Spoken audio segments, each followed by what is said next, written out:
Saya bebas!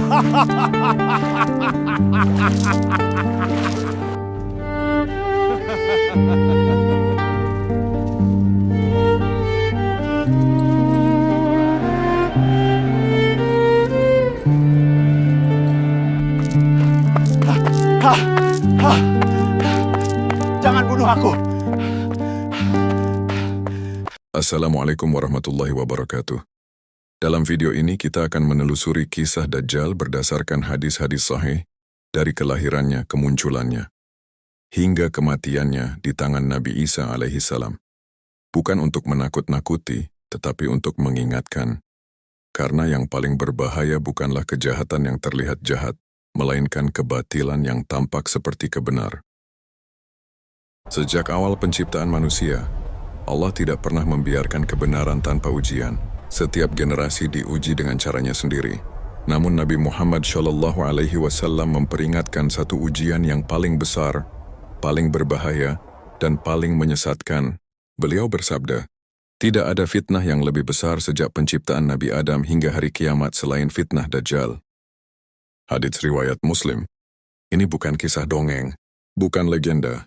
Ini adalah peringatan. Inilah kisah Dajjal. Dari kelahirannya hingga kematiannya. Dajjal lahir sebagai manusia. Bukan jin, bukan setan. Ia terlahir dari orang tua Yahudi yang telah lama mandul. Puluhan tahun mereka menunggu seorang anak. Ketika anak itu akhirnya lahir, ia membawa tanda-tanda yang tidak biasa. Sejak kecil salah satu matanya cacat. Pertumbuhannya tidak normal.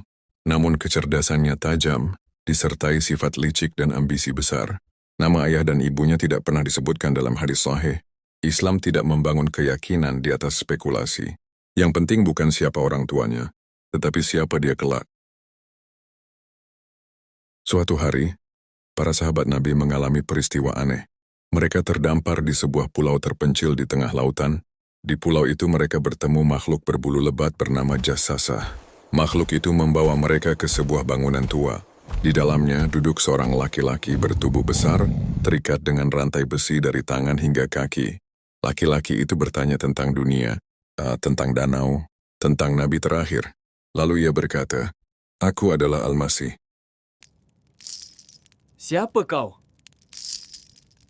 Akulah Al-Masih. Artinya, Dajjal sudah ada, namun belum diizinkan keluar. Ciri fisik Dajjal. Rasulullah SAW menjelaskan ciri Dajjal agar manusia tidak tertipu. Pertama, bermata satu. Kedua, mata kanannya rusak. Ketiga, rambut keriting. Keempat, tubuh besar. Kelima, kulit kemerahan. Di antara kedua matanya tertulis kafir. Tulisan itu dapat dibaca oleh setiap mukmin, bahkan yang buta huruf. Hadis riwayat Bukhari dan Muslim. Dan Nabi Muhammad SAW menegaskan, "Tuhan kalian tidak bermata satu." Akan kuhidupkan kembali orang mati ini. Dajjal tidak keluar saat dunia kuat. Ia keluar saat manusia lemah, kekeringan melanda bumi, kelaparan merajalela, doa terasa kosong, agama ditinggalkan. Dalam kondisi inilah Dajjal dilepaskan. Ia keluar dari arah timur, dari wilayah yang disebut Khurasan. Perjalanannya cepat, seperti hujan yang ditiup angin. Dalam waktu singkat, hampir seluruh dunia ia datangi. Saya bebas! Allah mengizinkan Dajjal memiliki kemampuan luar biasa, bukan sebagai kemuliaan, tetapi sebagai ujian, yakni menurunkan hujan, menumbuhkan tanaman, memberi makanan kepada yang lapar, memberi harta kepada yang miskin. Ia membawa sesuatu yang tampak seperti surga dan neraka.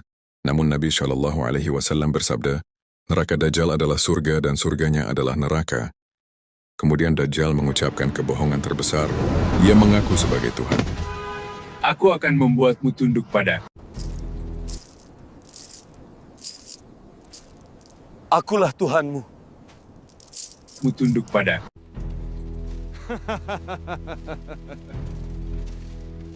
Banyak manusia mengikutinya, bukan karena yakin, tetapi karena lapar dan takut. Selamat datang, Blue, pengikut setia saya. Dajjal menangkap seorang mukmin sejati. Ia membelah tubuhnya menjadi dua, lalu menghidupkannya kembali. Namun orang itu berkata dengan keyakinan penuh, Aku semakin yakin kaulah Dajjal. Dajjal tidak mampu membunuhnya untuk kedua kali. Hadis riwayat Muslim. Kebenaran tidak selalu menang secara fisik, tetapi iman tidak pernah kalah. Dajjal menguasai hampir seluruh bumi. Namun ada dua kota yang tidak bisa ia masuki, Makkah dan Madinah. Kedua kota ini dijaga malaikat. Madinah akan berguncang, dan orang-orang munafik keluar untuk bergabung dengan Dajjal. Hadis riwayat Bukhari dan Muslim. Saat umat Islam terdesak, Allah menurunkan Nabi Isa alaihi salam.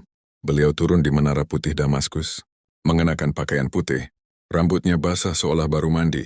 Beliau tidak membawa agama baru. Beliau mengikuti syariat Nabi Muhammad Shallallahu Alaihi Wasallam dan salat di belakang Imam Mahdi.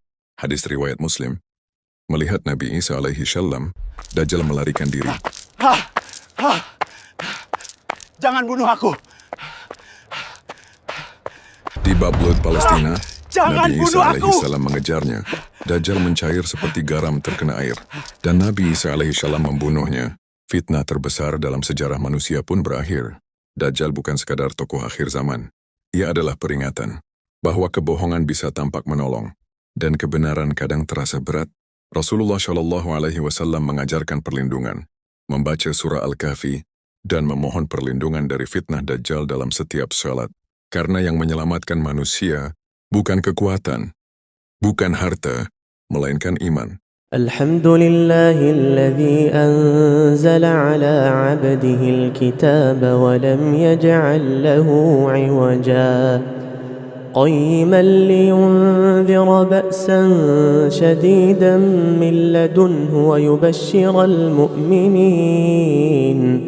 ويبشر المؤمنين الذين يعملون الصالحات أن لهم أجرا حسنا ماكثين فيه أبدا وينذر الذين قالوا اتخذ الله ولدا ما لهم به من علم ولا لآبائهم كبرت كلمة تخرج من أفواههم إن يقولون إلا كذبا فلعلك باخع نفسك على آثارهم إن لم يؤمنوا بهذا الحديث أسفا إنا جعلنا ما على الأرض زينة لها لنبلوهم أيهم أحسن عملا وإنا لجاعلون ما عليها صعيدا جرزا أم حسبت أن أصحاب الكهف والرقيم كانوا من آياتنا عجبا إذ أوى الفتية إلى الكهف فقالوا ربنا آتنا من لدنك رحمة وهيئ لنا من أمرنا رشدا